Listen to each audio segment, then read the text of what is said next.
Okay, so what are the most common findings that you encounter during pen tests? Probably the most encountered are low-hanging fruits such as user enumeration, issues with cookies, session tokens not being invalidated, overexposure of information. These are the low-hanging fruits, like Yeah, server headers and all that stuff.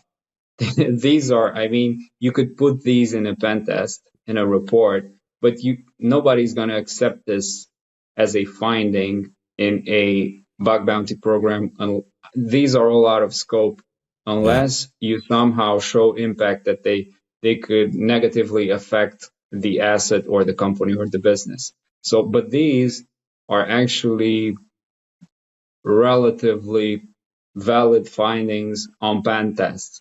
But of course, these are the most common findings. You don't want to focus on these because you want to deliver good work.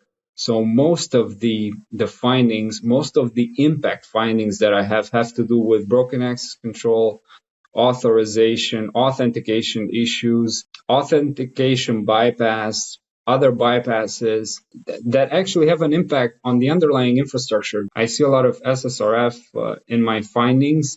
I also see there's still XSS. I don't actually, in bug bounty hunting, I don't look for XSS. But in pen testing, I find XSS. I also find XSS even in apps that actually use frameworks. It's hard to explain. I cannot even explain it to myself why this was there, for example. So okay. XSS is still present. I don't like it, but it's still there. Injection, other injection issues, a lot of stuff that has to do with business logic. Business logic is where you actually have to understand what the application is meant to do and how can you make it do something that is not been meant to do with an impact, with a security impact. This is probably one of the types of vulnerabilities that's gonna be long there even in the age of AI because you cannot find it with scanners, you cannot find it with automation. You have to think through the entire process. For example, the authentication flow, something might be disrupted there. And if you actually look at it closely, try to understand it, you'll probably find something that's not working as intended. Also, rate limiting stuff.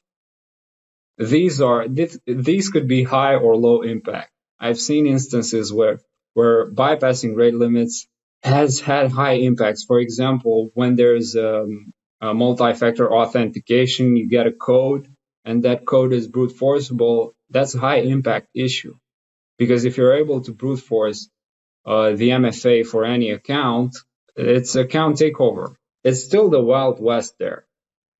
Yeah, it's something that as a inexperienced pen tester, I thought about the rate limiting bug as a lame vulnerability class, but yeah, in the context of OTP, it's basically an account takeover. So we also have seen bounties of I don't know 20 or maybe even $50,000 for those, and I'm not surprised. And I also definitely agree with the thing you said about the business logic bugs.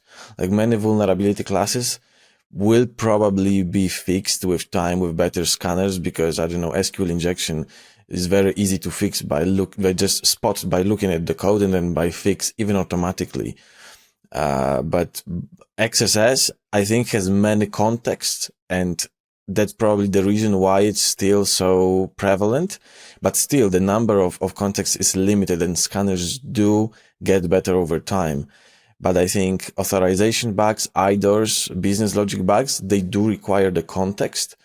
And it's very difficult for a scanner to understand this context. So I think these are vulnerabilities that if people learn, they will just be more and more impactful over time as the general number of vulnerabilities, I hope, will go down.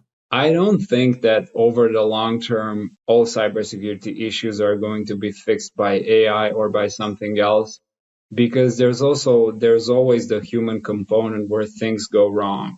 We can see this with all the breaches that occur on an ongoing basis where credentials are leaked, high impact credentials are leaked, for example, from a developer or from someone even in the context of, for example, GitHub having all sorts of checks and implementations on their platform when people deploy code. There are still leaks occurring. I think this is going to be quite hard to prevent unless we put everything in the hands of AI, which I don't think that's actually doable in the near, at least in the near future.